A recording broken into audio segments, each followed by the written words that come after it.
Okay, welcome back everyone. We're going to move into module 2, which I've called Forms of EIA, and that will take us through to 515. So you've got the module 2 page on Canvas. I'm not going to repeat that here other than it's up on the screen.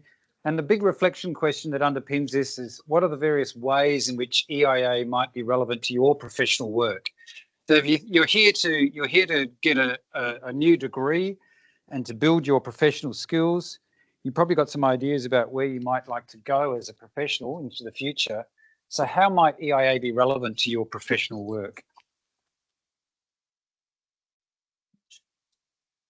And what I like to do is start with some definitions of EIA, because they're not all the same around the world.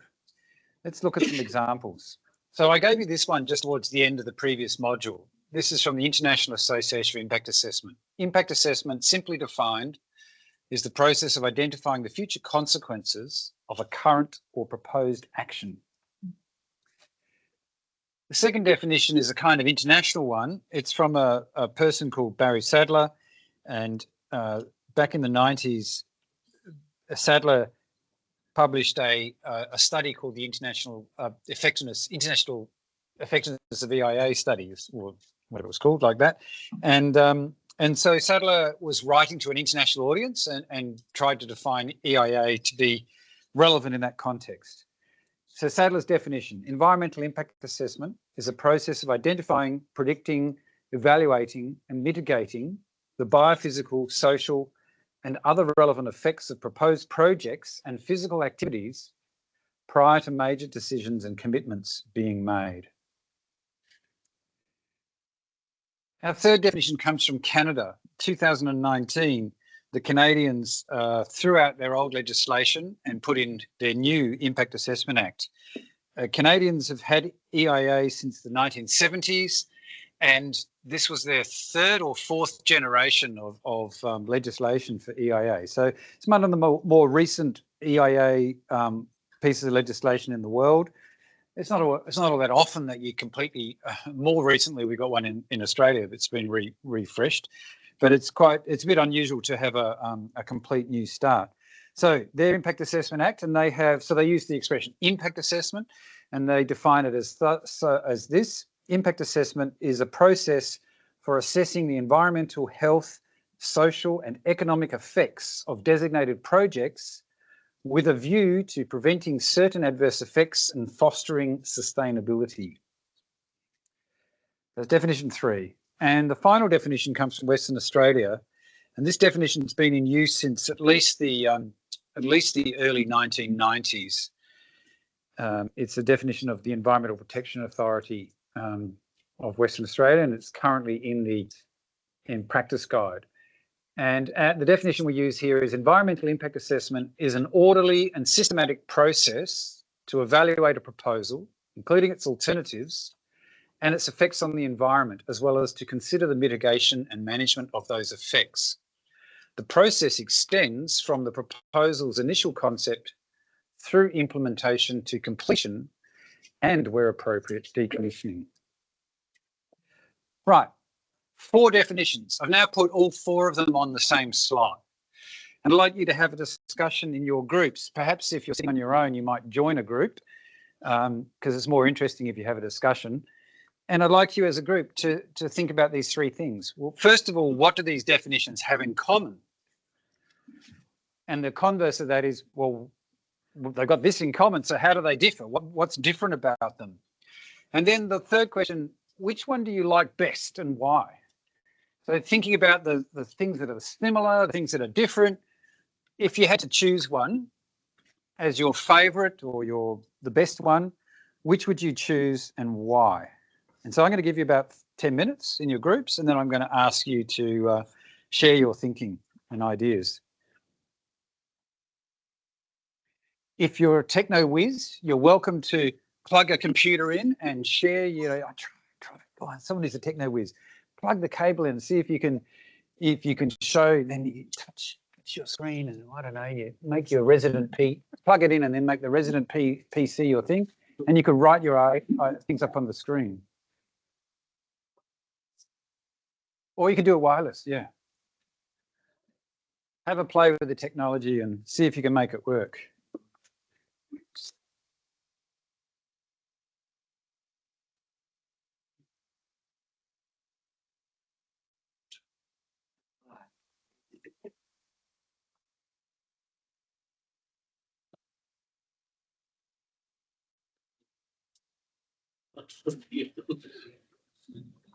Question? No. I'm going to sit down. I've been standing for a long time. Yeah.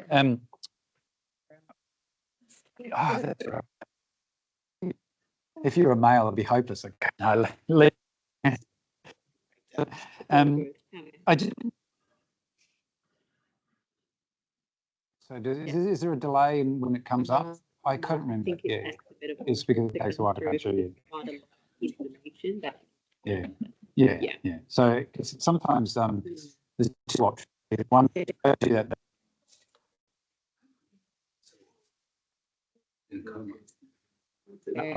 those takes a while to come. It takes a bit of a while.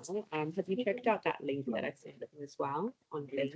And it gives you more information for the recording. Okay. Well, I think I know what I'm doing. I think I know where to find it. And I do it at the I'll do at the end of the class at 5:15. You won't be around here. But check in tomorrow, but definitely look at the guide that I sent you on Teams. That gives you the step process, and then where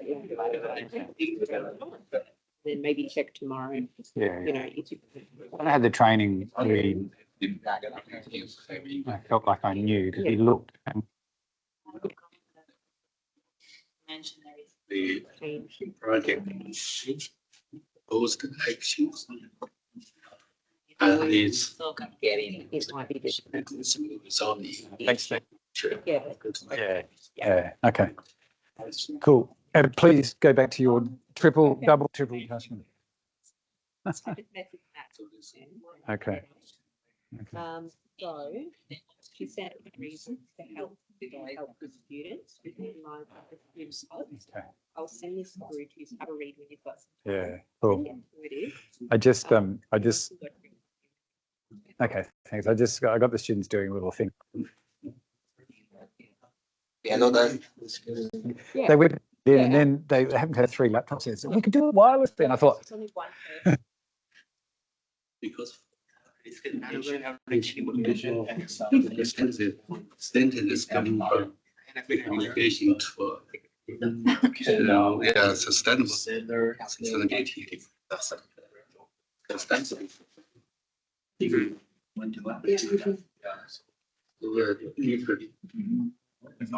Difference between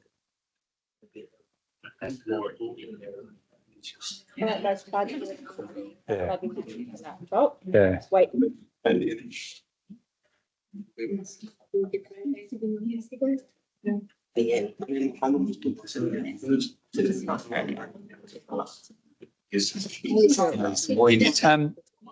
It's okay. I'll leave it for the time being. I think I know, but I might.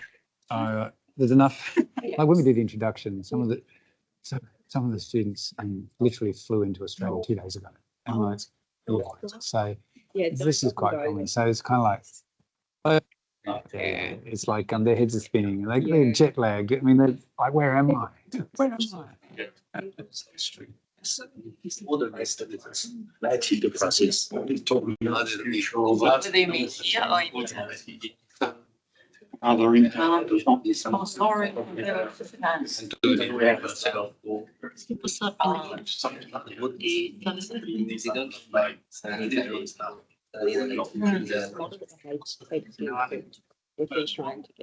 Oh, I have been modeling. Don't worry. I've been saying, oh no. I've I'm pleased with everything to go. I'll be happy when I know that the recordings will work. because The recordings are. No, I can't, but I can put last year's up, which is not the same. Yeah. Yeah. Oh, yeah. you do want to. Oh, yeah.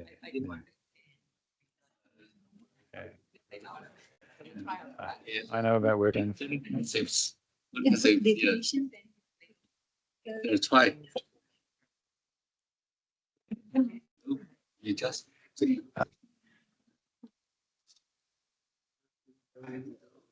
the world, and you'd never be quite sure whether people get that.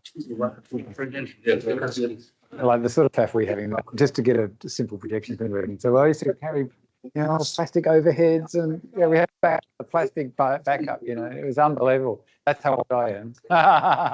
I've been doing workarounds a long time. You're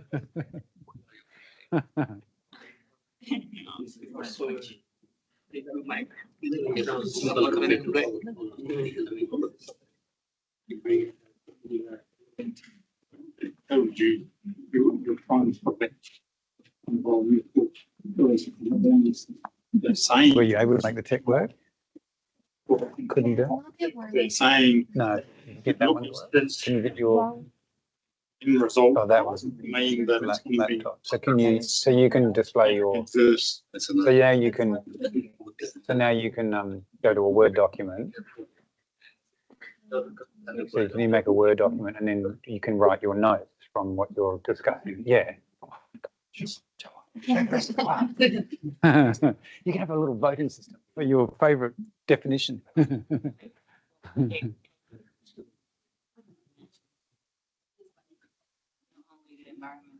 they all the same?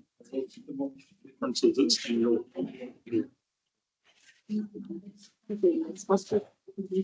Best one. So it's making out. Okay, so what is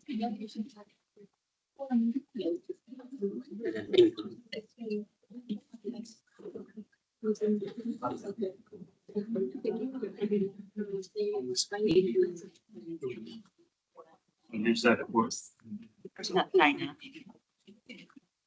Yeah, so yes. Whiteboard.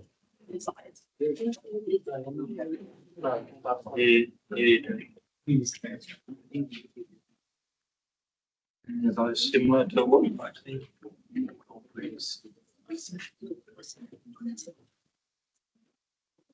important package when it comes. Yeah, probably even kind of files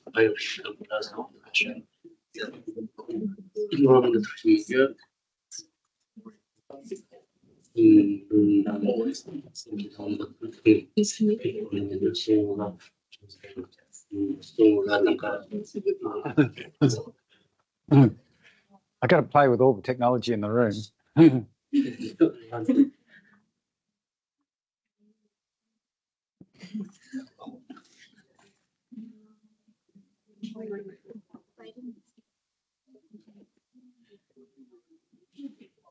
First note down the answers.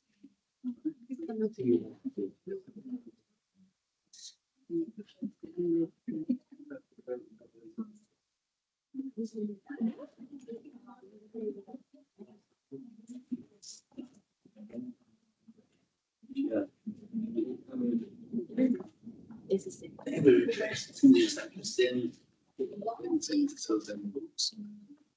Maybe we can make the things.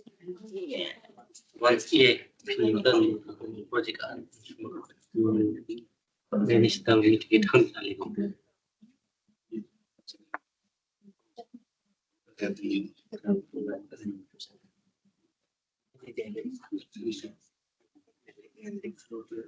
just the compliment. It's why about that. Reverse. I want to go on. That's why.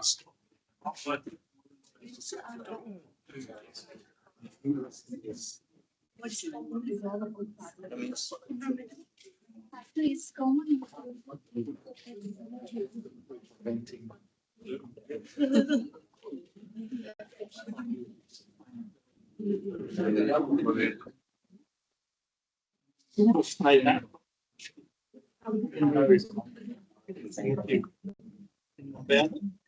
Even if A1 assessment, stuff like that, doesn't really mitigation of those effects. Y, Z. Yeah, I get it. They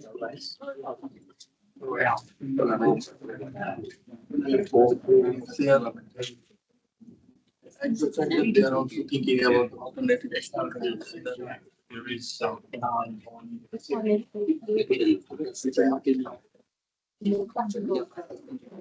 we should be looking at the future village, so we're going to make sure that there's not a generation.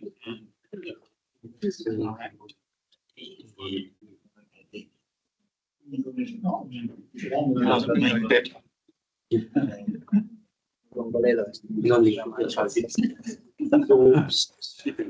the most popular floor. Yeah. Uh-huh. Consequences, we may need more people because that minor is high. Is this a map of the campus or how to get here? No, some of them are run that I don't use it, but somehow the book is always let me book. Ah, that's interesting. A quick question. Those whiteboards that are on, I'm trying everything at the moment. They don't lift. And or yeah, but it's only at table height, right? You can't lift them up to be there. Yeah. I'm just playing. I'm playing with everything. This one was a doozy to find when I first came here. Oh, thank you for that. Yeah, because that, I mean, I knew where, once I found it, I knew where it was, but there were still construction workers and stuff here. And yeah, so I could get it like that, but I know you can wheel them around to the Yeah. But they don't lift up. They look like they ought to have they look like they ought to have an extension thing inside. No, but can you go up now?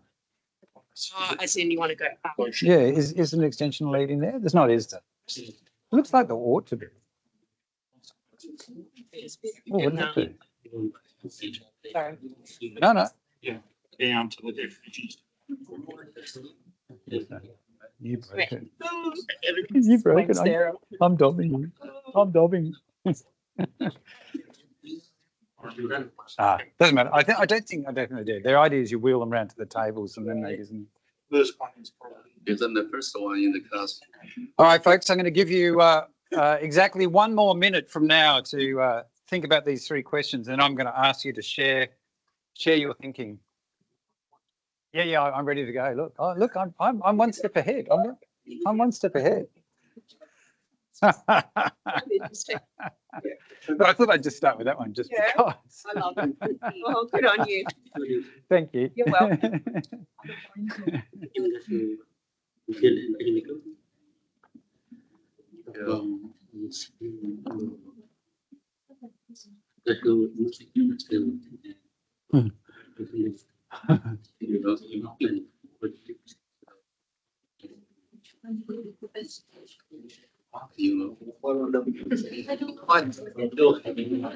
You got the bonus.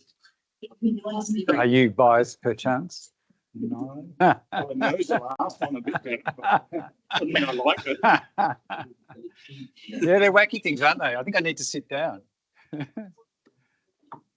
Yeah.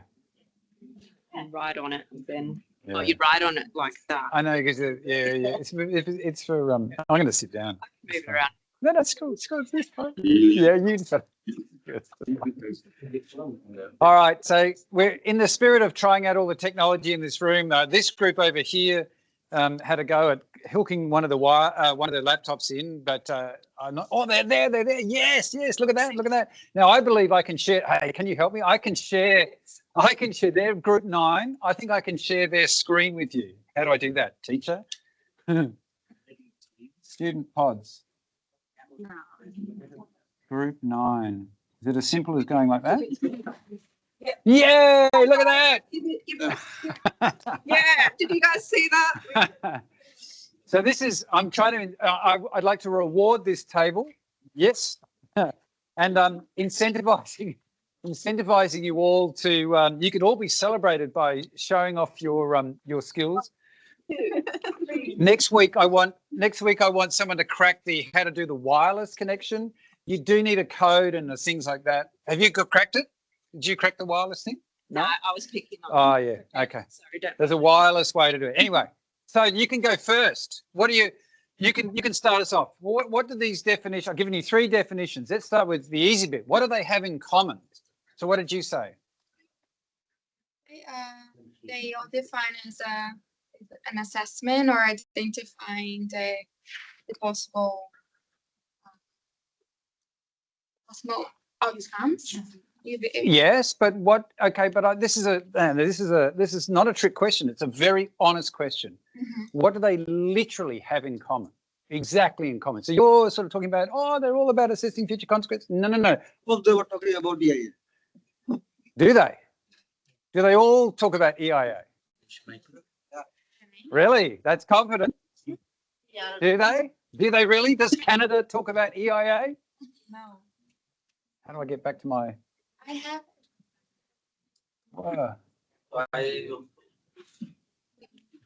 The first one doesn't talk about EIA, does it? It doesn't mention E. So you got to do better. You got to do better. What do they have in common? What is exactly the same? Process. Yeah. So that's interesting, hey? This is my weird blackboard. These whiteboards are for you. But all of them talk about it being a process. That's interesting. A process. What does that mean? A process is a way of moving, isn't it? It's not a thing. It's not like it's a solid thing. You can't define a process and say, like, it's not like a lump of rock, you know? The rock is the rock is the rock. It's a physical entity. A process is a thing. It's something we don't know what it looks like. So, okay. Anything else they have in common? They all say effects and they all say future consequence of some kind. Okay. So, so we got a few things in common. And obviously, how do they differ? That's really easy too. Shout it out. How do they differ? Well, maybe we'll just go straight to the last question. Which one do you like? So I'm going to ask you a show of hands and we'll just do a little score around the room, see what you like. So hands up if you like, and there's no judgment here, just for the fun of it. Hands up if you like the IAIA one, the first one. Any takers on the first one? No one. Oh, sorry, IAIA. We got one. We got 2. Okay, fantastic. We got 2. Who likes the Sadler definition best? Any takers on Sadler? We got it's a 5 there, 6. We're going for 6 there. 1, 2, 3, 4, 5, 6. Who's going for Canada? Who reckons Canada's good? 1, 2, 3, 4, 5, 6, 7. Any advance on that? So we got 7 for Canada. And who's going for West Australian is the best? We've got 4, 5, 6, 7, 8, 9, 10, 11, 12, 13, 14, 15, 16, 17, 18. Oh, look at that. I'm just not going to not do Roman numerals anymore. Okay, so why? This is the more interesting question. Why? A couple of you did go for impact assessment, and I've heard IAIA, and I've heard people in the past have very good reasons why they like this definition. So why the 2 people that chose the IAIA, what is it you like about it? I can't remember where one of them was here and not sure what the other one was. It's pretty simple, and it's trying to identify what's going to be the purpose of your actions, and they're trying to identify and think about, okay, this if I'm doing this might be my consequences. So it's very straightforward and okay, simple and straightforward, and there's beauty and elegance in that. Okay, who the people who chose Sadler? What is it about the Sadler one that you like? Give me a couple of examples. Yeah. Yeah, because people more details about the EIA, and they're from identify, predict, evaluate, and biophysical. So you give more details and the people understand about the EIA. Yeah. So this is why we choose this one. Yeah, great. And in this unit, we're going to have, there's learning modules that are about impact identification, impact prediction, assessing impacts, and and so on, because it is the way it is the sequence we go through when we do an EIA. Any other reasons why, a couple of people picked Sadler, any other reasons why you liked Sadler? I can't remember who you were, so just shout out. You blew them away. You blew them away with your answer. The other five are just impressed. Okay, what about the Canadian one? There was a few of you picked the Canadian one. What are your thoughts? My main reason is because it's got an end point, designate a destination for it. So it tells you that it's for to reduce the harm to the environment. So it really points that out. To prevent certain adverse effects and foster sustainability. So whereas the rest go about the process, but don't tell you why. You know what the forgot the word off the top of my head, but the purpose. The purpose of it. Okay. Others in the room chose the Canadian one. What was it about the Canadian one you liked? Help me out here. I can't remember who you were. I can't point at you and say, tell me, because I don't know. I can't remember.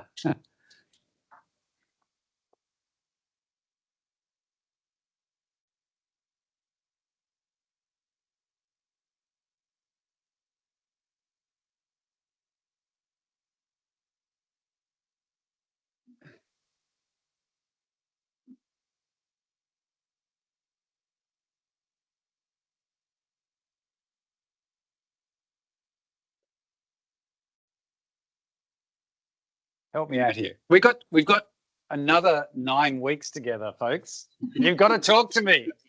I say why I did not pick Canada. Okay, why you did not? Yes. So this is where they put up like preventing certain adverse effect. Yep.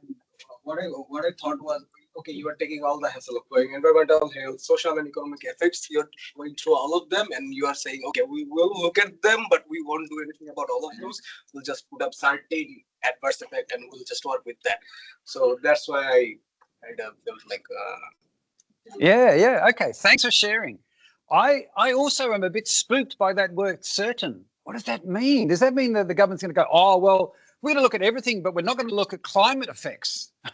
So therefore, all of a sudden, oil and gas is good. And maybe, it makes me suspicious. Yeah, I thank you. Thank you for sharing. This is what I'm looking for. There's no right or wrong answer here, just your thoughts. You are professionals. You have environmental degrees or forestry, agriculture degrees. Same. I'm interested in your thoughts. Okay, the last one if 3 people don't speak to this one, I'm going to scream because there's 18 of you in the room that like this one. Why did you like the West Australian one? Those of you? Come on, 3 people, tell me a story. It mentions alternatives. Awesome. clear. So it's the consideration of alternatives is a really big deal, and that's an interesting one. Because when you start talking about alternatives, why are you building the highway here and not over there? In fact, why is it a highway? Why isn't it a railway? So that's an interesting one. What else? A couple other people? Why else? Other people? What did you like about the West Australian?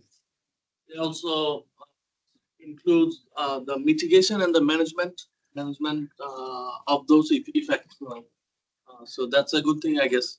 Okay, but so too does Sadler, and so does Continues towards the completion of the project.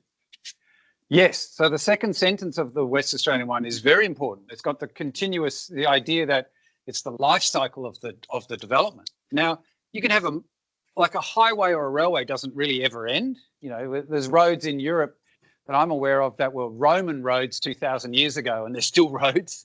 You don't stop having a road where you've put a road, but a mine, eventually you run out of iron ore. If you're manufacturing cars or lithium batteries, in 20 years' time, maybe we don't use lithium batteries anymore and you stop manufacturing them. So you close down the factory or the processing plant. So there's this idea that you go right through to the end of the life cycle. It talks about consequences are from beginning to completion. Consequences from beginning to completion. Yeah. Okay.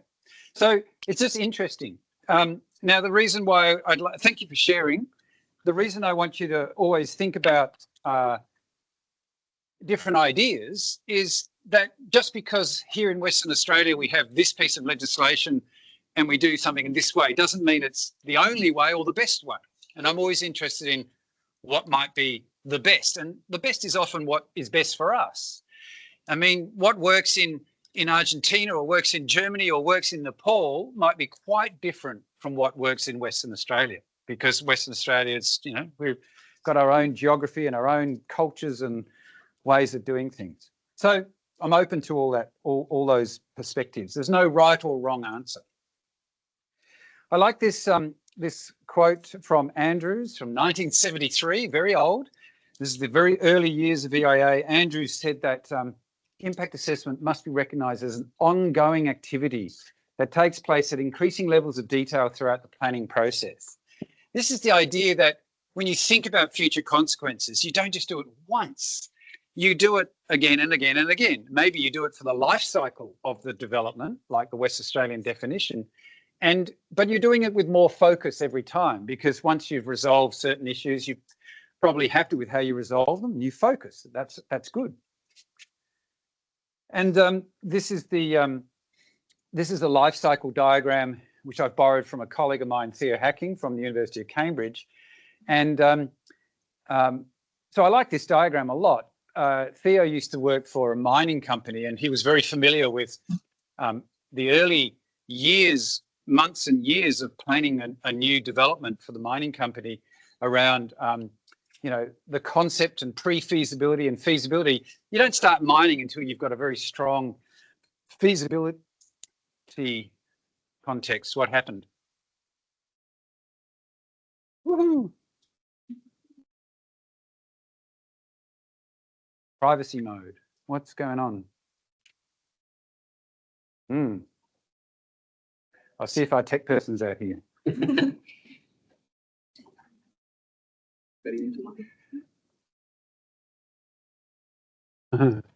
Hello. It's me. Screens are just vanished. I'm glad you're here today.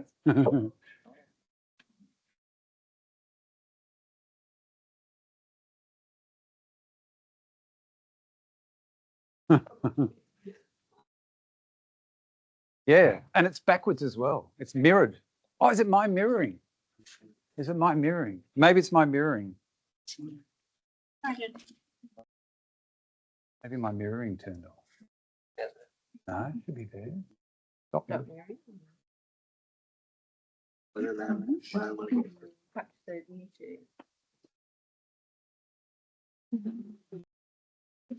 We want to be seen. What am I? 139. So, has it worked? I was still. No, it's still not back. So that was what we had before.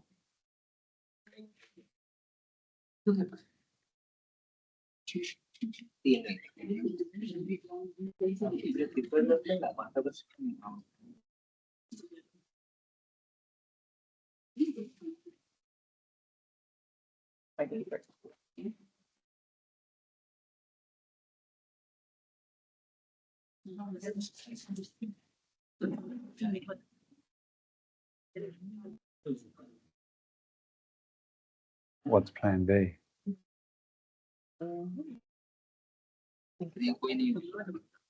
Ah, oh, no, no, that's just fine.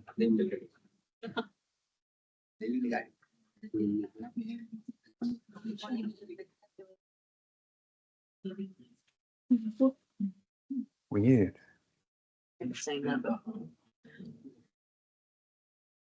You need to take a photo of the. Yeah, that thing.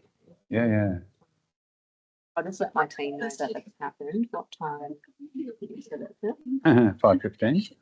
I'm going to go. Do you want to take a photo of that? Yes. Yeah. Okay, where was I going to go? We tried to use this. If that's okay. Sure. Yeah.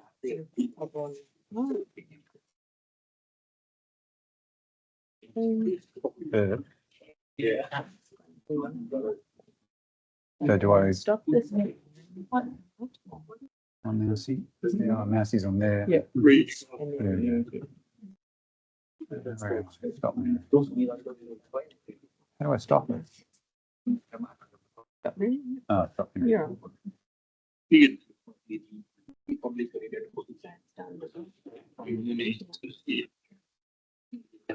Yeah, but No, look at that. By taking that out. Yeah. Is there another one? you and I are in sync on this one. Part of it. Okay. It's not coming back to these guys. so. can. All right. Who touched the button that said self-destruct? we can't figure out why it's not showing on your TVs when it's showing on the front here. Yeah, I'll have to log that one with IT. Looks Okay. like something that needs to be done back in. The only screens I've got are this one. You can obviously follow with if you've got your laptops there, you can follow with the slides. I do kind of need to keep moving through some content to share with you. You're welcome to bring your chairs up where you can see this. And if you've got a laptop and you can look at the PDFs, if you've downloaded the PDFs, you could keep up that way. Yeah, just curious that it's on that, it's showing there. So it's showing there, but not there. Get that. Okay, I'll give you 30 seconds, or I was just going to continue. So 30 seconds to get comfortable. Where you can either see this screen, or you can see online, or you can squint from where you are, whatever you like. Don't be shy.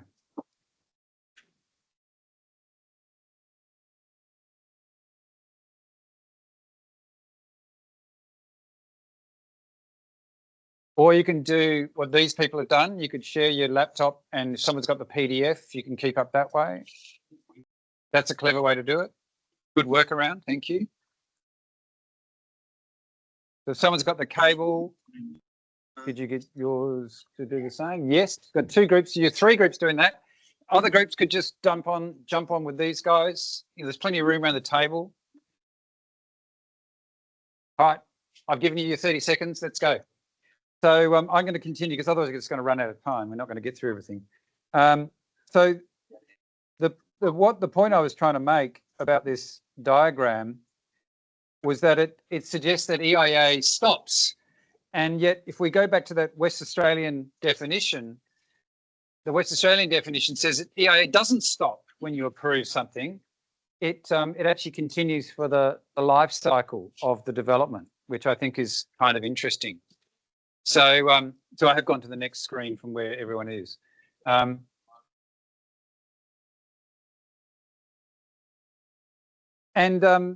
So Western Australia, that Western Australian definition is the only one that tries to have that sense of the life cycle. Things like Sadler says, the Sadler definition said, consider the environmental consequences, identifying, predicting, and so on, prior to major decisions being made. Well, what's the decision? What do we mean by major decisions? Maybe there are major decisions that go through the life cycle. It's a bit ambiguous, but probably it means the major decision being the approval decision. That's what I'm guessing. I'm going to move to the next slide, which is where is EIA to be found? And obviously there are lots of things called impact assessment in some way. There are things like life cycle analysis and the strategic environmental assessment and sustainability assessment and multi-criteria analysis, many other forms of some kind of impact assessment. I'm moving to the next slide, where there's the extract from the UNCEPA, the United Nations Council on Environmental, whatever they are. And they talk about different forms of EIA on that capture, which is very similar to my list that I just gave you. So around the world, you actually have processes for things like social impact assessment. Some countries, I think it's Sweden has gender impact assessment. They actually have formal procedures for doing gender impact assessment, for example. And I'm going to the next one. And this next slide is called formal EIA. And when I talk about formal EIA, what I mean is it's something that's defined in legislation or policy or guidance. So it's a formal thing. You know, the government or the regulators have said this is an environmental impact assessment process. Remember our definition? Process. We're actually formally defining a process that's there. I'm going to the next one. And this is the formal EIA exists in every country in the world. A couple of years ago, I was part of a group of authors where we looked at different studies of EIA in different parts of the world. And we suddenly realized that that every single country, as far as we can tell, has some kind of formal EIA process. And it includes strange places that you might not expect to have EIA. It includes places like North Korea, which you know, who knows? I know nothing about North Korea, but you don't sort of, when you hear news about North Korea, you don't sort of think about EIA or environmental protection.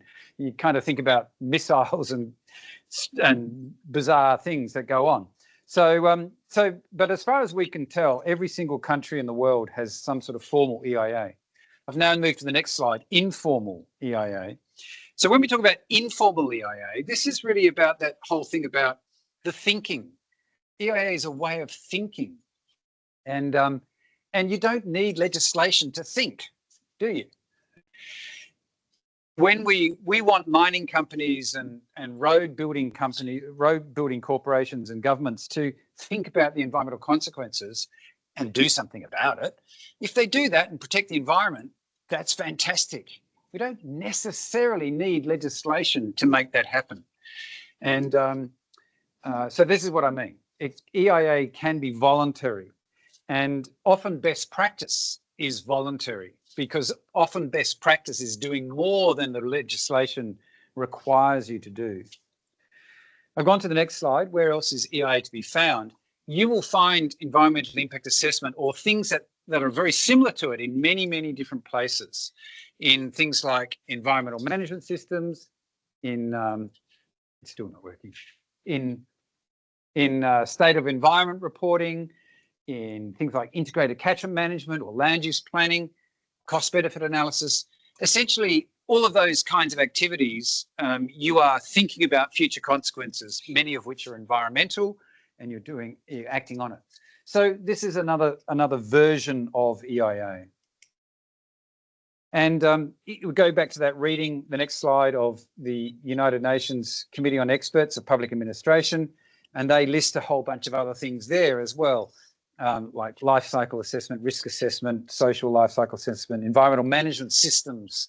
If you do an environmental management system, I think one of your other units that you get to do in this semester or the next semester touches on environmental management systems and things like that.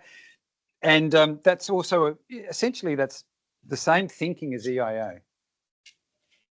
I've gone on to the next one. The good impact assessment can occur without formal EIA provisions in place, ? This was a study by Lara Motti, who recently completed their PhD at a Dutch and Australian universities. And for the PhD, they were looking at urban development initiatives that were happening in Amsterdam, and Motti found that there was plenty of evidence of lots of social and environmental impact assessment occurring, even though there was no legislation in place for that to be the case. So it's almost like it made good sense to do it, and so that's why I'm sharing it with you. What I'd like to move on to the next slide now, which is the EIA process steps and overview. Obviously, EIA differs from country to country. You can tell that from those 4 definitions I shared with you before.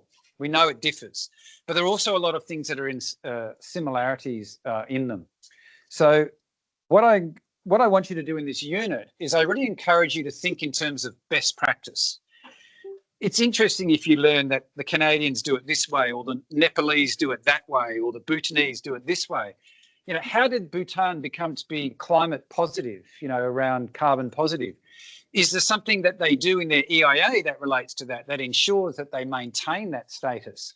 You know, it's always interesting to look at examples from around the world to find out what's innovative and what's cutting edge and so on.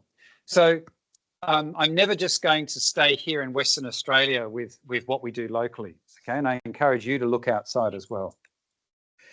The next slide is a crazy slide. You can't possibly read this, but that's its point. These researchers, this is the slide called Comparison of EIA Systems for the China Belt and Road Initiatives. This is a study that looked at the China Belt and Road proposal. So this is about China leading a global initiative to have transportation of cargo across the planet, and they call it the Belt and Road Initiative.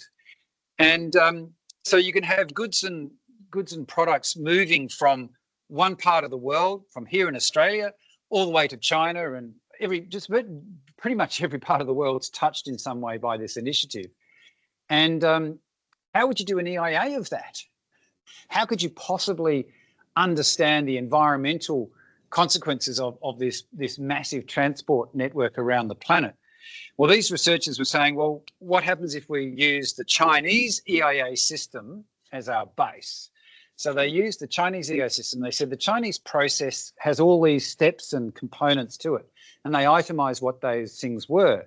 And then they looked at all of the countries from A to Z in that in the China Belt and Road Initiative. And then they used the kind of traffic lights, green, red, orange, or something similar to that.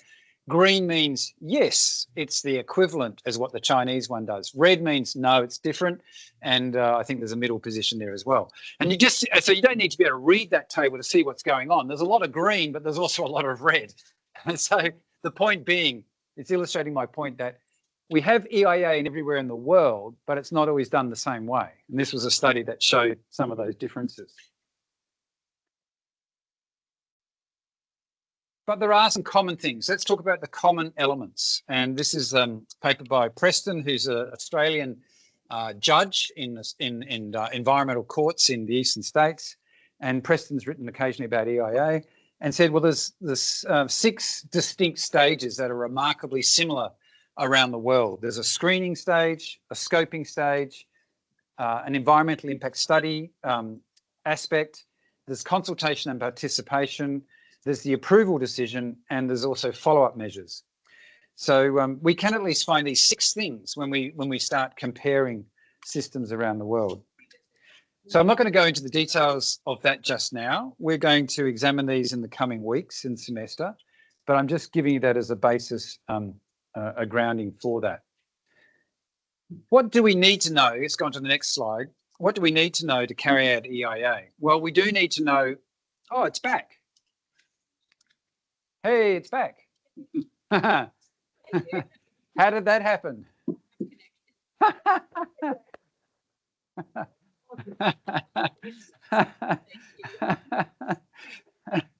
So, all right. We get there in the end. I hope you're going to be here every week. So to carry out EIA, we do need to know some things. We need to know about the environment. Where is this development going to take place? Is it in the ocean? Is it on land? What is it in forest? If it's in forest, what kind of forest is it? We need to know about it. So we need to know what is there, what's going to be impacted. We need to know how it's going to be impacted. What are we doing to this forest? Exactly. What are we doing to this ocean? That's the issue. Yeah, what happened to these guys? And then we also need to know the values it has, because the people who live there, our stakeholders, for example, they will value certain things. If you live in a community, you value what's around you. So what are those values exactly that we care about? And then you need to also know about what the development is, because what is going to cause the impact on the environment? And we can't start talking about mitigation and management of impacts until we know what the environment is and what the development is and how those two things come together. So here are some of the key considerations for knowledge in EIA. And some of these just come straight out of environmental science. For example, baseline monitoring. Many of you would have done studies in your ecology units about how to understand the plants and animals that live in an area. If you're forestry people, you must know a lot about how you manage, how you understand the health of forests, what the species composition of a forest is, what the health of the trees is, the size of the trees, all that sort of stuff. Baseline monitoring. You have all those skills, I hope, in actually understanding the environment. You also need some technical knowledge about the development. You know, sometimes things get very, very technical. When you start talking about how do you actually convert lithium ore into lithium products that go into batteries in cars, there's some really nasty chemistry involved in there. There is a moment in the refining and processing of lithium when hydrogen, I think it's hydrogen fluoride gas is produced. Hydrogen fluoride is incredibly lethal stuff. If the lithium factory exploded at that point, you'd be in big trouble if hydrogen fluoride got out. So you have to know technical things. Well, what's the mitigation measure? You do things like you do that manufacturing step inside a vacuum, which means if the machine blows up, it's inside a vacuum. The hydrogen fluoride doesn't get out, air gets sucked in, and it gets trapped in there. That's the sort of stuff you need to know. So you end up with this technical knowledge. Even though you're an environmental scientist, you have to have a certain amount of technical and process knowledge about development types. You know, how concrete is poured to make a hydroelectric dam. You need to know some stuff because otherwise you can't figure out the next bit, which is determining or predicting the impacts, identifying the likely impacts, predicting the likely impacts. And then when you predicted an impact, so what? So what? We impact on the environment all the time. We need to have a way of evaluating the significance of those impacts because we're only interested in significant things. We're not interested in minor and inconsequential things. So significance itself is and the evaluation of that is a key aspect of EIA. And this is where your communities come in because part of the significance is the values that people have. You need to talk to communities about what they value. Something is more significant of higher significance if people value it. That's one of the ways in which we figure this sort of stuff out. You then look at the mitigation and management needs. What can we do? I've told you the hydrogen fluoride story. What else can we do to manage certain risks and impacts or likely impacts of a development? And then we've got to put all that information together and say, should we proceed? Should we proceed and approve this development? Yes or no? And there's a lot to think about at that point. So that's what we get to look at. And if we look at the textbook structure and the learning modules, there's a direct match between these two things. So I said that I wrote the textbook to be sort of foundational to this course because I teach and think of it in the same way. So we're going to move through some of those things. So we're at forms of EIA at the moment, but we're going to move into things like prediction, mitigation, approval decision. We've got part 3 of the books about development, part 4 of the books about environment. So all of those things I had on the previous slide that we need to think about, they're all parts of the book and they're all topics and modules on the right-hand side that we're going to cover. I'd like to go back to best practice. I said I'd like you to think in terms of best practice, but we have to remember that best practice is context specific. What's best practice in Nepal, believe it or not, may not be best practice in Bhutan, even though the two countries are mountainous and forested and side by side, because the Bhutanese culture and the Nepalese culture and the way of doing things is different. So you can't just take it for granted that what would work in Nepal would work equally as well in Bhutan and vice versa. So we do need to have a little bit of thinking and contextualizing when we talk about best practice. And we need to realize that how the Canadians do it may not suit how the Australians do it, and so on and so forth. We also need to realize that good and best practice, the bottom quote in green, good and best practice changes over time. So Van Clay makes this point. If we're going to do EIA for the life cycle of a development, let's suppose it's a lithium mine, and then we're going to mine lithium for the next 30 years, and we approve that mine in 2026. And here in 2026, we say, okay, you can go and mine lithium, great. And we expect you to manage the environment like A, B, and C, like this, you know. But in 10 years' time, A, B, and C is probably not good enough because we've probably got better ways of doing it. So part of it is that we need to think of ways of which we say, okay, you can go and mine lithium, and for now you need to do A, B, and C, but we're going to probably revise that. We need to have a system in place for revising that to update and upskill and improve what's going on. In other words, best practice is going to keep shifting and changing as we go.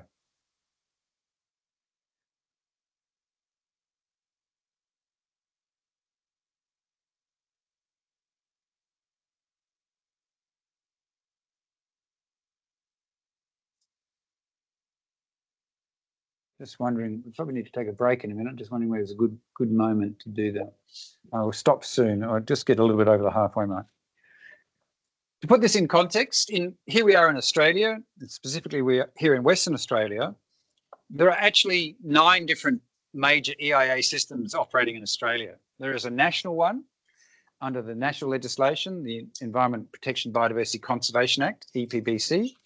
And then there are 6 states and 2 territories, each of which have their own legislation and formal processes for doing EIA. So obviously we can't look at everything. That would be crazy. We have to look at something because we do need a tangible example. So because we're here in Western Australia, I'm going to use the West Australian process as our basis for a lot of what we do in this unit. But I always invite you to share your stories and experiences from your jurisdictions and other places in the world that interest you, because that's how we learn even more together. How does it work in Western Australia? Well, we have an Environmental Protection Act, and the Environmental Protection Act is the legislation, and everything stems from that. We have an Environmental Protection Authority created by that Act, and they're the ones who actually do EIA. And then down this diagram, you can see what we have to the practices and documents to support environmental impact assessment. Down the far left, we have an EIA practice guide, and we have various instructions, forms, and templates that illustrate aspects that are mentioned in the guide. So that guide is going to become your new best friend. It's one document that explains the EIA process in Western Australia in quite a lot of detail. And there are other bits and pieces there that we're going to look at from time to time as well. The key thing I want to make is that the Act is central. You actually need to be able, you need to engage with the Act itself in order to know that you're on track and to know that you actually understand how EIA works. The practice guide is much easier than the Act to read, but you do need to read the legislation because law is law. And when an NGO takes the minister to court, they don't look at the practice guide, they look at the law, and they look at was the law followed. Just the same as if you get a speeding fine in your car or some other little crime and misdemeanor that you commit, the police arrest you, it's all about law. Did they arrest you for something you did wrong? In the law. It's not about what is normal practice or guides or anything like that. So you do need to get it, you do need to dive into the Act, and it's very important. And this is a repeat slide about the terminology. We're here in Western Australia, so I'm mostly going to use the terminology of Western Australia. We'll take a break in a minute. I'll just show you this craziness. There are other types of impact assessments. So in a paper that I wrote a few years ago, I identified about 40 different types, which was a bit crazy. But even Van Clay identified, I don't know, 150 or something types, crazy stuff. So, and of those, many of them had evolved in the last couple of years. So I don't want that to confuse you or bother you. Just remember that we're going to use generic language for this.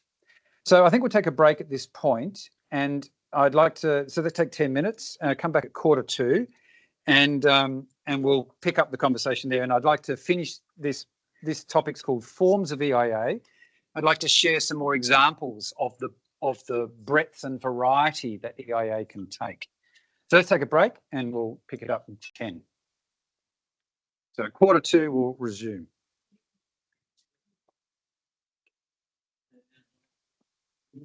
So did they give you an explanation of what happened?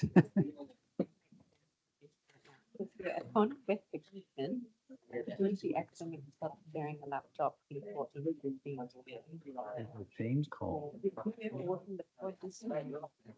the PS one is camera. Maybe. I didn't do that. It Yeah, happened. that's So what that's I'm weird. gonna. I didn't do it. Yeah. So that's weird. That thing. I just go in. Yeah. We're taking a break.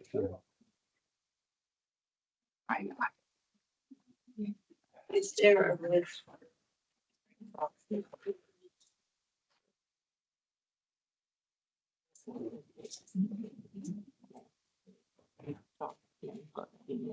Yeah. Oh, we're using USB, yeah. But we, and we had that when you took the photo.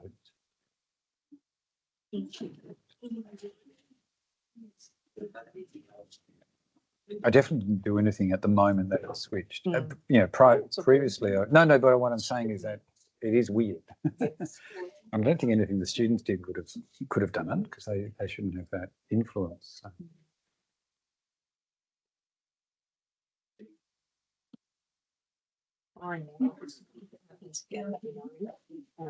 So I guess in the future you won't be here always, but you just pick up the phone and then it automatically answered.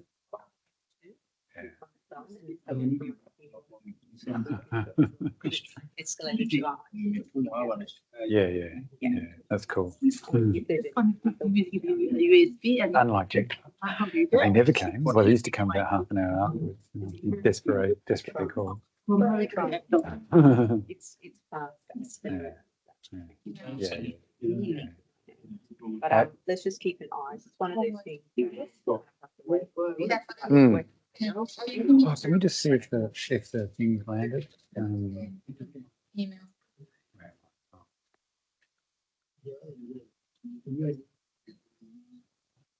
It's easy. Yeah, they say that, but It's easy because I can So I'm going to edit. Let's see.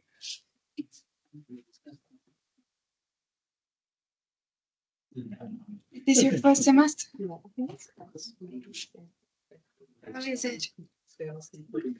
We take masters in environmental science. don't wait.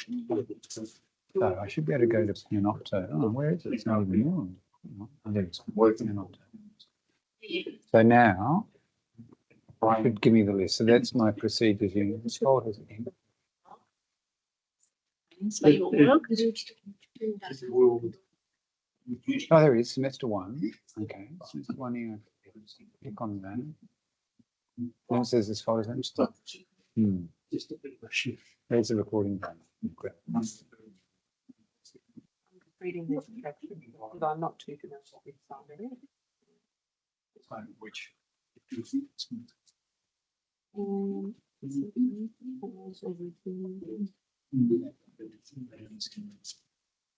I have to install their documents. You're currently watching an employer. So it's here.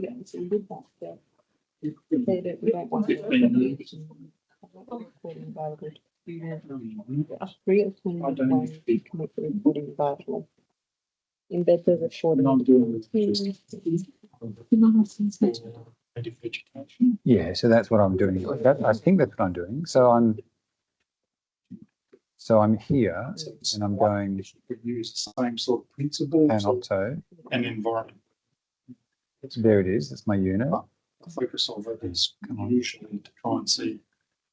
Is it there? So why it Maybe it just takes maybe it's a bit still of a while. highlight. Okay, so it should tell me the time.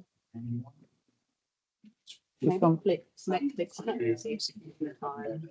this one was the one where we did 5 minutes setting up at the Oh, beginning, I think. See, now I'm reading on the side of it.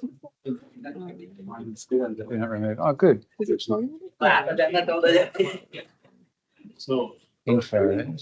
So then there it is. 1 minute, Is that 1 hour 50. That's it. Amazing. Yeah. Yeah, they've got sound. High five. Hi. Hey. Projects I think it's taking some time I'm to still navigating my way get through along the with it. side of it too. Are you like to currently understand inside? Yeah. how you guys find it to be Yeah. completely different, but it's good because that's now I know how to do it for every person. So Thank you. I think I messed it up because I put in link to module 1 recordings and I'd done it this way. I'd highlighted and then I clicked on thing to make, I thought it was going to be a link. I thought it was going to be a hot link, but it's actually put the icon in. So I think I might have messed up. All right. Well, Me a cult.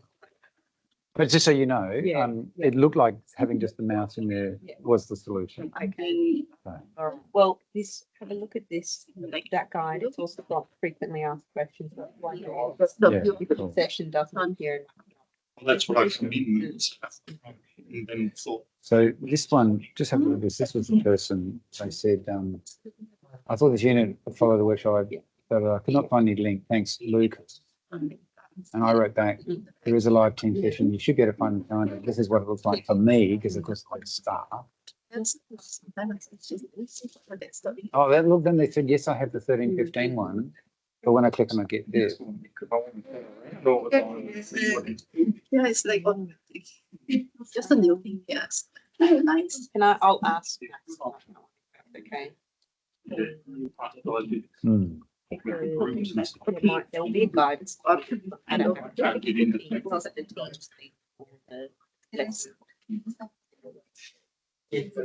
I think they mostly use the Canvas one. For online classes, online class. Oh my God, I'm so happy you're recording and not really. good evening, Mark. People, you did have menus. You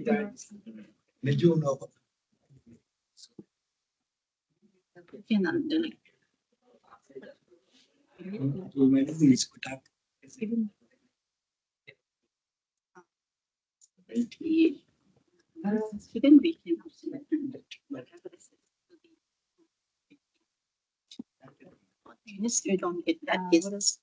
Sorry. Yeah, that's okay. If you do like it in the specific sit. Are you okay if I just sit here for just a bit? Please, please. Very tall now. And she records the lesson. So I'm happy that we have that. We can watch it and then watch it again. Yeah. Who's doing them? Sorry, who?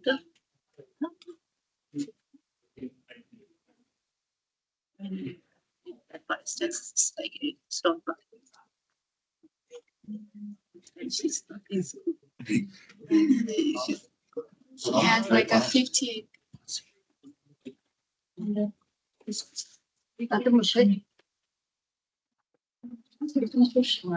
What are we doing? We are teaching.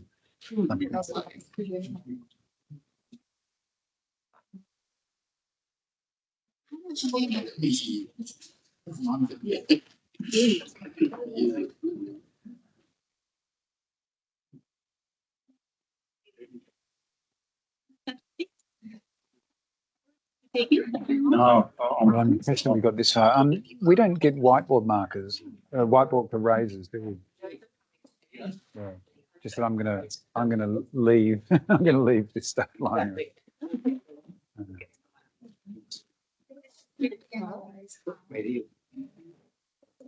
That was cool when the students made the workarounds. Yeah.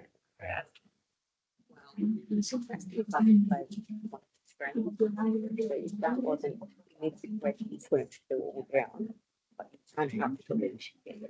And I can plug mine in, yeah, and do it that way. But would it still be recording? Would it still be recording? Probably not. Because it's still on the Teams share. Yeah. That's something else. Yeah. well, I don't know much. Do you advise using the cable as opposed to wireless? Or, yeah. If you're more of the Yeah, I was going to get a clicker, but I was thinking, I'm a mover, but yeah, I just keep coming back. I'm going to do a lot of the things like come back to explain things a lot. It's really great. Depending on discipline, right? I usually like to do and then keyboard, arrow key. Can you? Yeah. How? So I could take that with me. Yeah. Really? So it's not connected? That's all one. It's easy because there's Like that. yeah, sorry, I'm listening to something wrong. They're just talking to each other because I'm on the cable or because. This is all Bluetooth connected. So we've got like a dongle in this machine. This is all, all Bluetooth. So going It's all from there to connected, there and back to here. Yeah, it's pretty soon. I've got the mouse. Yeah, Hang on. Let me just get back to where I was. No. I'm going for a trundle. Oh, let's turn it around. No, I got to get the wheel off. it was quite. I'm going for a trundle. I'm dangerous. Ah, It comes from here. Not You have working. to Yes. Like a Tom. go back. yeah, it works here. Yeah. I can go here, but I can't seem to go any further. Also like Still a bit iffy here. Or have you done something? What have you done? Probably we can focus on how to analyze it. X wireless. Put it on the station and then Yeah. It Then does the work. battery is. I mean, the battery's good at the moment. But, Yeah. Yeah, there's Okay. Loading. it's in general, so Yeah. Instead of getting halfway through. environmental All right. Started. Thank you. So to finish off today, I thought I'd go back to considering some different examples of EIA and to illustrate the types of forms. I'm starting with this quote from the Glasson textbook, and Glasson's citing Munn from the 70s. Munn says that talks to the need to identify and predict the impact on the environment and on man's health. Munn's in the 70s, so he says man. We don't say that anymore. It gives it away. Man's health and well-being of legislative proposals, policies, programs, projects, and operational procedures. We've got 5 things there in green. The idea that you could do EIA of legislative proposals. Now, I've never seen that ever happen, but it would be a great thing, wouldn't it? You know, government puts up new legislation and could be for virtually anything. It could be legislation on immigration, on trade, on mining, on all sorts of things. You know, we do legislation all the time on all sorts of things. If there were going to be significant environmental impacts, we could potentially do EIA of that. I do not know of examples of legislative proposals being subject to EIA. Policies, yes, got some examples of those. Programs, yes, and we definitely do those in Western Australia. Projects, yes, and yes. That's what nearly always we do EIA of projects. And operational procedures, well, we don't really call them that, but here in Western Australia, we have the opportunity to, if we change an operation, if we've got a mining development that's been going for 10 years and then they want to change something, they want to expand it or change their technology or something, if there's likely to be a significant impact, then yes, we can and we do EIA of that. So here's some examples from literature. This is a fast tip from the International Association for Impact Assessment from Partadario, and it's got some examples of actions that require impact assessment. So linear things, long linear things like pipelines and highways and railways and electricity transmission lines. A long linear thing is very skinny, but it has impacts all the way along. And it might be hundreds, might even be thousands of kilometres long. We have some pipelines that come from the northwest shelf in the north of Western Australia, 1,500 kilometres away to Perth. So we have a gas pipeline that travels 1,500 kilometres from the coast, north of Western Australia, all the way down to Perth. And if you've got gas cooking in the house you live in, if you've got a gas stovetop, that gas is coming through that pipeline, basically 1,500 kilometres away. So long linear things, they have their own kinds of characteristics. we have small fat things like water storage dams and irrigation schemes and things like that. Dams tend to be, they're large, but they're obviously where the river basin is and they're storing things. You have coastal developments like harbours and dredging of shipping channels and the like. We have mining, of course, and we have open cut mining. We have underground mining. We have oil and gas, which is with fracking and things like that. We have anything that clears land, any that deforests land, and often for most types of development, we need to clear vegetation to create development sites. And then there are applications of EI at the strategic level. So what I talked about on the previous slide were projects. Here's what we call strategic kinds of things. So a strategic thing is like a plan or a policy or a program. So we could talk about, for example, an energy policy. If we have a new energy policy for Australia, there'll be environmental consequence of that. If the new energy policy is to go for 100% renewables, well, we're talking about wind farms and solar arrays and tidal power and things like that. If our energy policy says we're still going to use fossil fuels, well, obviously there's environmental implications of that. So we could do an EIA of an energy policy is the point. We can do an EIA of a plan, like a land use plan, like a forest management plan. I gave you that example before, or a city plan, an urban development plan, or a resource plan for what should we do about fish management, fisheries management plan, or coastal management plan, that kind of thing. So the thing about strategic level is they're higher and they're broader and bigger than projects. We'll come back to this with more detail later in the unit. But this example I gave you before is the EI of a forest management plan in Western Australia. Big land area, lots of issues. You can use forests in many different ways. You can treat forests in many different ways. Lots of things to think about. And I also gave you this example of the fire management policy from South Australia. Across, again, a big area, something very specific, fire, but there we go. So now I'd like to share with you a few other examples of some curious things that EIA has been applied to. These are all Western Australian examples. So some years ago, you've probably heard about people getting eaten by sharks in Australia. That usually makes news when a surfer or a swimmer dies from being attacked by a shark. It's part of the image of Australia that we have things that bite us and so on, and supposedly a scary place to be. So we did have a series of shark attacks in the coast of Western Australia, off Perth, and the Premier of Western Australia announced that he would, this was about nearly 10 years ago now, he would put in place a shark culling program. They actually go out and actively kill sharks off the coast of Western Australia to protect people swimming. Now, sharks have been under endangerment for some time. Many species of shark are on endangered species lists, and they're generally a protected species. So this is a problem.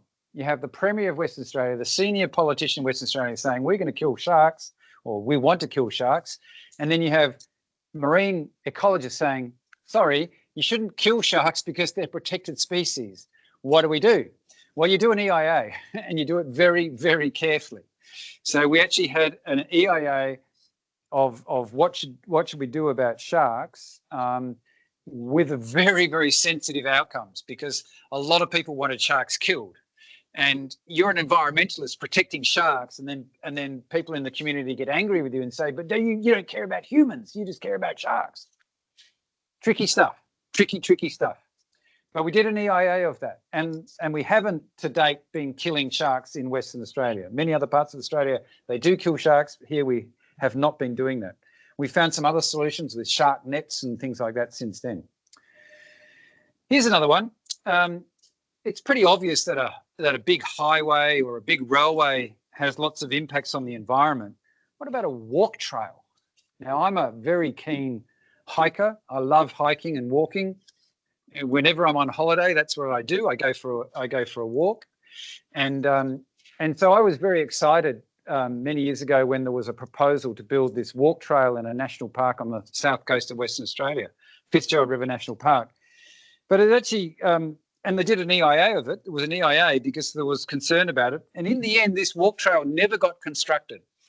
It never got constructed because there is some plant diseases that have decimated a lot of the flora in Western Australia, particularly down on the south coast. And this is a biodiversity hotspot.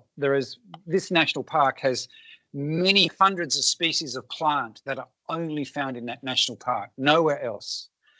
And the risk process that was part of this EIA said that if you build this walk trail, even just the weeds and diseases brought on walkers' boots and the disturbance of the soil that happens when you're walking somewhere is actually going to increase the chance of these diseases affecting this national park. So that walk trail was never constructed because of that. So yeah, an interesting one. You wouldn't think a walk trail would normally be something that would have a significant environmental impact. I've already talked about railways and highways, lots and lots of those. We've done EIAs on a major highway extension or a major railway extension. Pretty much we've been doing them every year or every 2 years for the last decade or more. They're very, very common. And a lot of them are around the Perth area. Yeah, so often they're case studies I use in the teaching because they're things you can see. You can see them under construction. They're quite accessible to see what's going on. Okay, another couple of kooky examples. This first one is really unusual and possibly wouldn't happen in modern times. I'm not so sure. But I'm just showing you two examples that are almost like exact opposites in the kind of scale of them. So this first one is very, very small. It's for you can see the title, a very long title, Construction of Warehouse and Transport Depot on Lot 46 Toma Road, Welshpool, and the permanent environmental offset of protecting 21.2 hectares of significant wetland and native vegetation at Lot 23 Iopolo Road, Chittering. Now, quite literally, what was being proposed here was the construction of a warehouse for basically storing goods, and then the company is a trucking company and they transport goods. So they were a trucking company that wanted to use this depot, and they own this piece of land, piece of private land, 3.8 hectares in size. And you can see from the photo, it's surrounded by depots and warehouses and so on. There's a railway line, there's a highway, and you can see that there's not much vegetation on this land. It's been pretty smashed and bashed in the last 200 years of Europeans living here and so on. It's landlocked by development. It's pretty much in a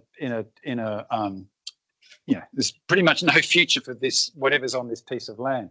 Now it's a very small thing, but it's important vegetation. The wetlands are considered to be important, and they are little remnants, and we've lost all our wetlands. So there was an EIA of this, and everything hinged about whether this development could be offset by creating a new conservation opportunity elsewhere. I'm going to return to this example later in the unit when we talk about offsets. So I will come back to this story and tell you the rest of the story then. But all I want you to realize is it's 3.8 hectares. It's very small. It's about the size.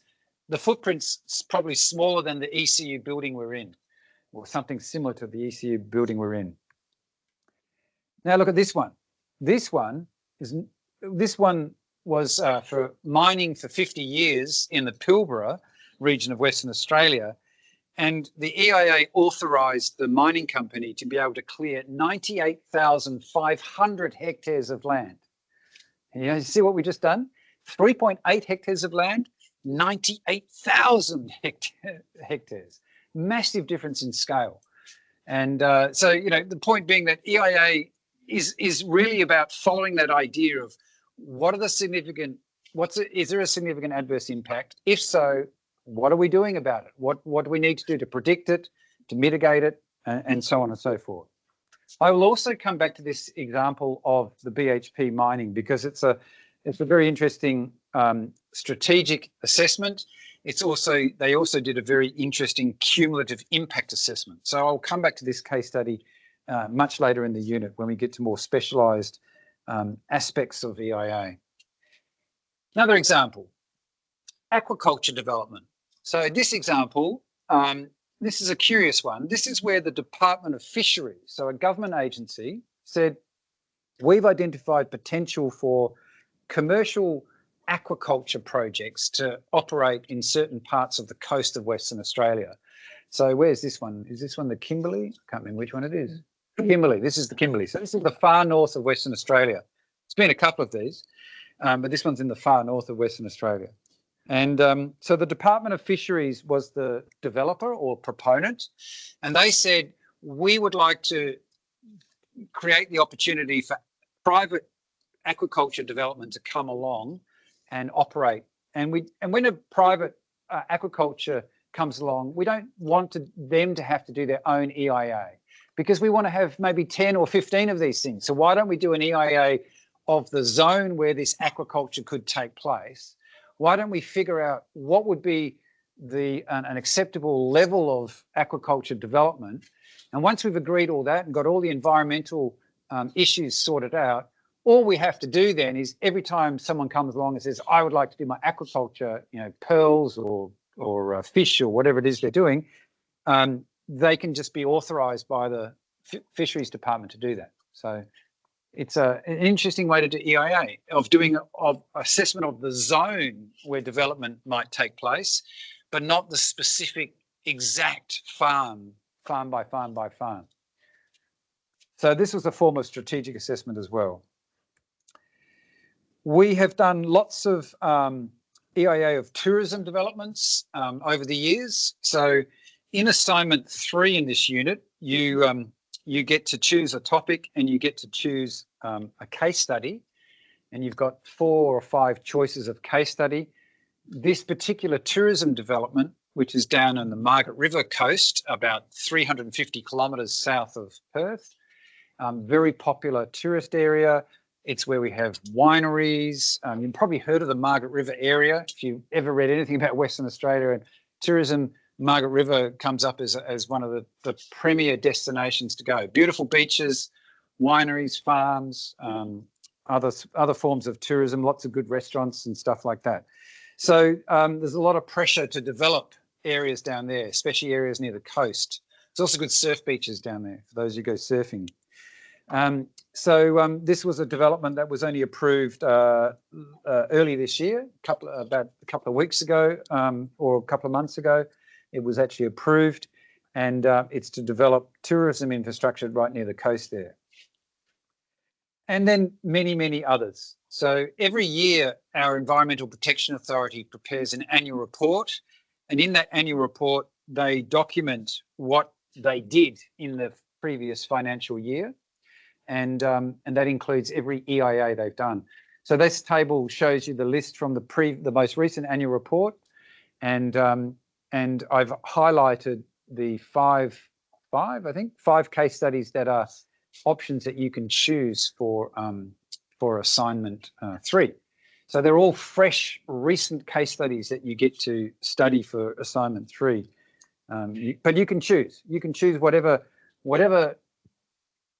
project interests you the most or is most relevant to what you're interested in doing. Okay, we're nearly at the end, but a couple of things to think about. Is there any kind of activity that would have an adverse impact on the environment, but that should not have EIA undertaken for it? I've only talked about things that do get assessed. Is there any argument to make that you should not assess something, even though you know that activity would definitely have significant adverse impact on the environment? What do you reckon?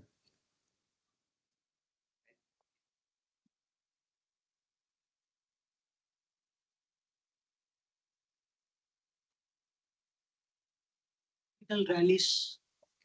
Political rallies? But why would they have a significant adverse impact on the environment? They will use, see, when people are doing these political rallies, they will use different types of cars, motorcycles, which will cause pollution. be some kind But how is that different from driving to work in peak hour? And we don't do EIA of driving to work in peak hour. I don't think it would pass the significance test. Think of something that would definitely cause destruction of the environment or even of people, but you wouldn't do an EIA for, if you agree or not.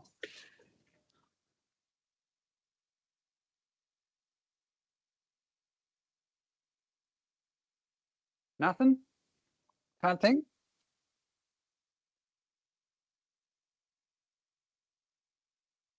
What about an emergency? What? Emergency action. No, emergency. You tell me. War. War? Yeah. Do you think Putin did an EIA before he started dropping bombs on? Yeah, we laugh, but I mean, yeah, I mean, but there's a massive destruction. There's massive destruction in a war. One of the impacts I've even heard the notion of, you've heard of war crimes against people. There's also a branch of environmental law on environmental war crimes, and during the early stages of the war, when Russia was invading down the coast, they were using their submarines and so on in a zone that's a dolphin habitat, a protected dolphin species, and no one's done any studies on. I'm not sure whether studies have been done on the impact, but basically they're using the radar in such intense concentration, it would probably be blitzing, frying the dolphins completely.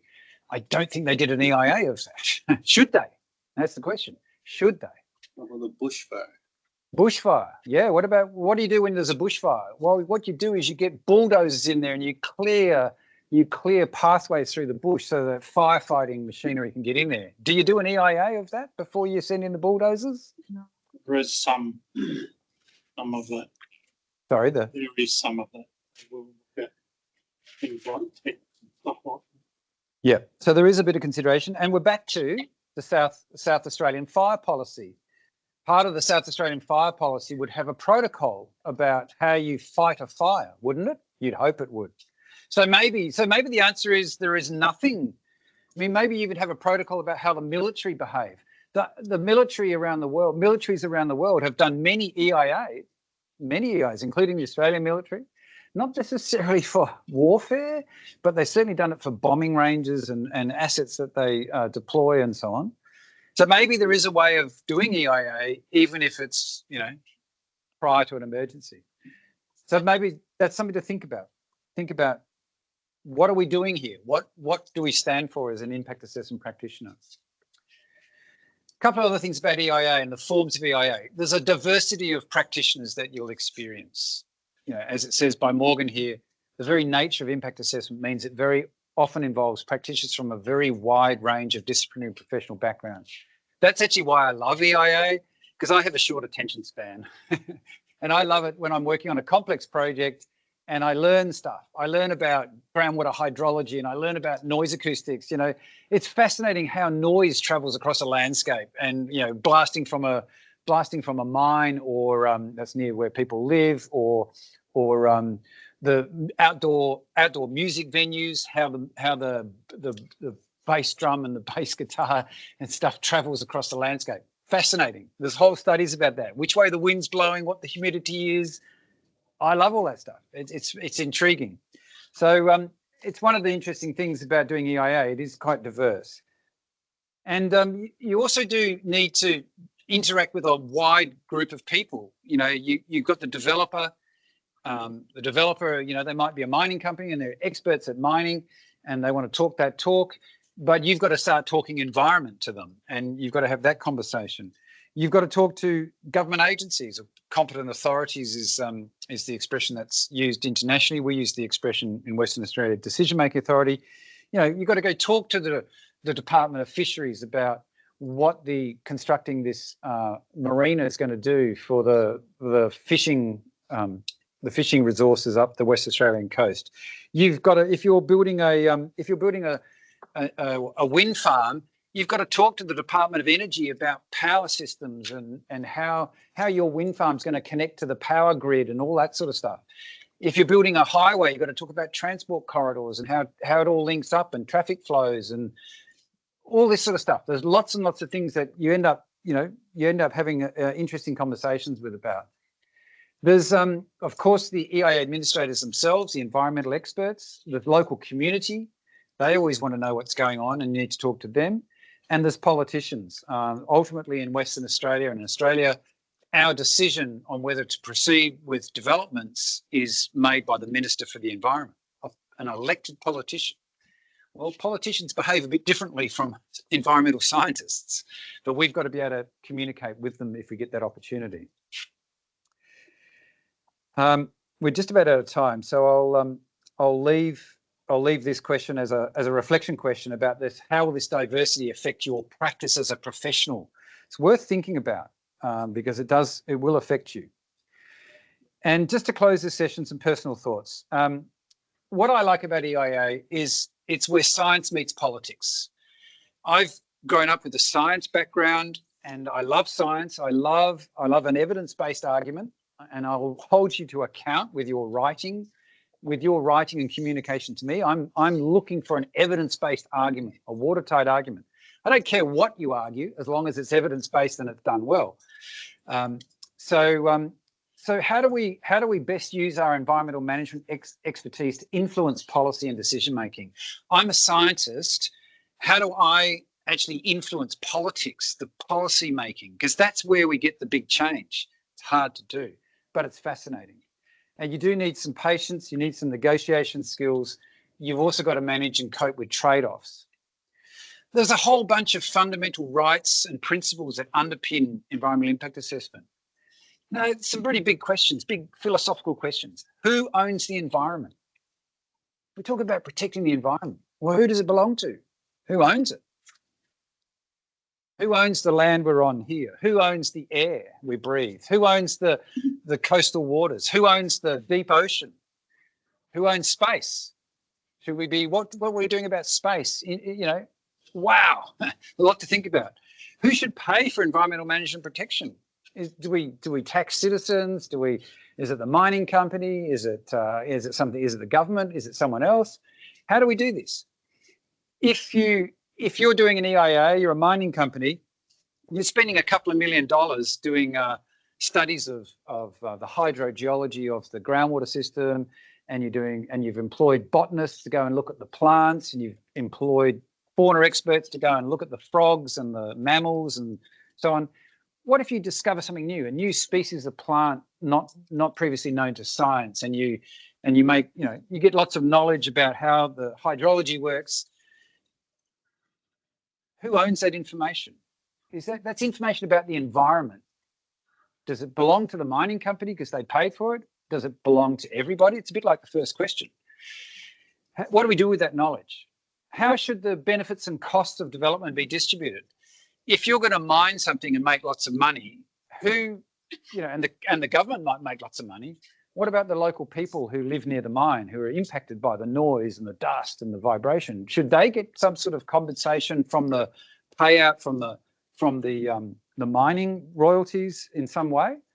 So all of these questions are hard to answer, but they come up again and again and again. These kinds of questions come up, and I think that makes EIA pretty fascinating, because it's all about deep philosophical thinking. It's also, I find it intellectually challenging. You've got some pretty high-level critical thinking and reasoning skills. For example, we'll get to the topic of significance later on. How do you determine that something is or is not significant?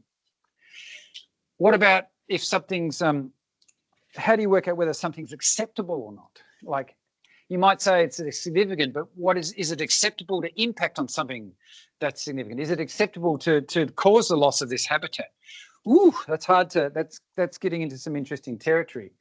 How do we account for cumulative impacts? How do we account for the fact that it's not just one mine site that impacts on this vegetation, but it's also roads and the hydroelectric dam down the road, and this urban area over there, and this agriculture over here, and how do we account for all that diversity of impact on the same part of the environment?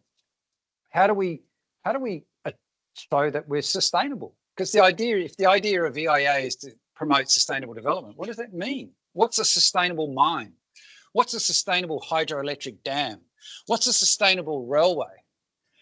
Can you define that or explain that? Ooh, it's pretty hard to do, right? So there's this is really promoting critical thinking and the ability to develop a really good evidence-based argument. Another aspect is that EIA is pluralistic, many voices, many views. When we go and talk to people about should we mine lithium here, there are loads of people who think, yes, lithium's great. I want to own an electric car. Lithium's good.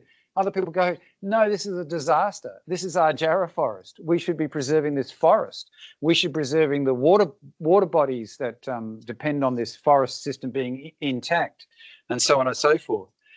It's not easy to find consensus. You very rarely find consensus. So how do you do an EIA where you've got this multiple views, and how do you accommodate that diversity? It does mean, as I mentioned before, you always end up working in teams. You never work on your own doing an EIA. So that also develops your thinking and your skills and your collaboration and your communication abilities. Another point is that transparency and accountability are hallmarks of EIA. EIA came out of liberal democracies, and it was always the idea that we're trying to protect the environment, but we're doing it with full transparency and full accountability of everything we do.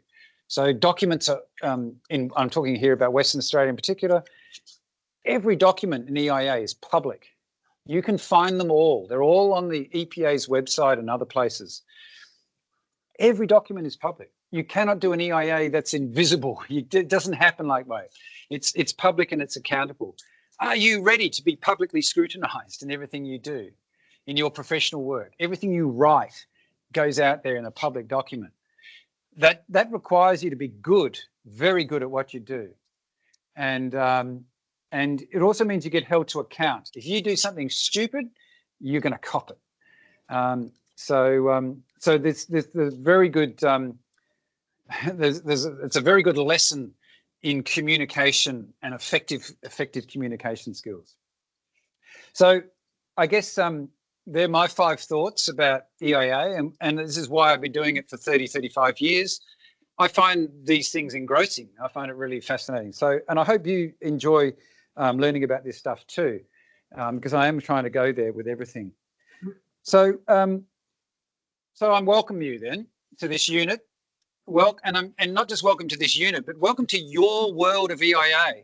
There's a lot that you need to make sense of. You need to figure out how it works. So you come from Bhutan and you're a forester. What does EIA mean for you? You come from a different background entirely. You come from a regulator background. What does it mean for you?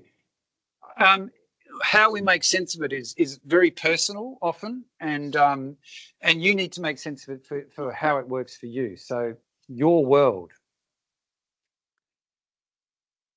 I'd also friendly health warning that the literature on EIA is huge, and can be a bit overwhelming, and it's very easy for me to overwhelm you with too much stuff.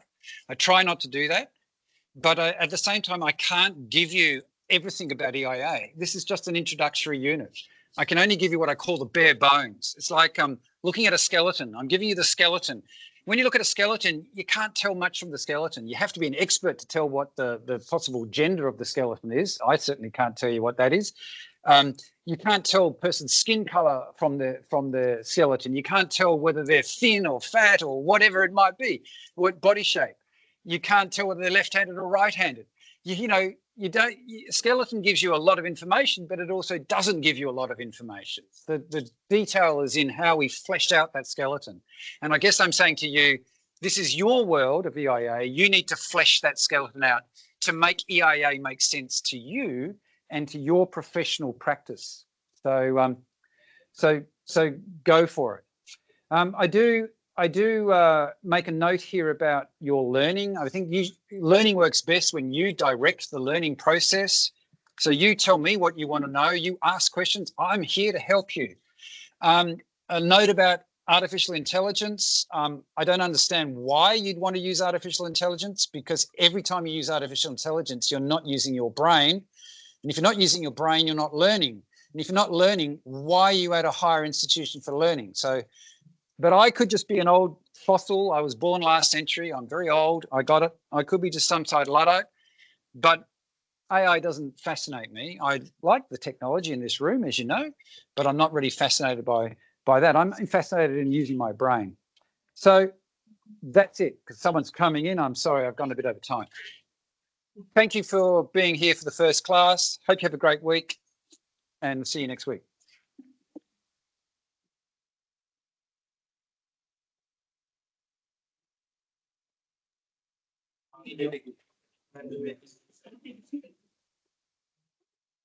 So I cut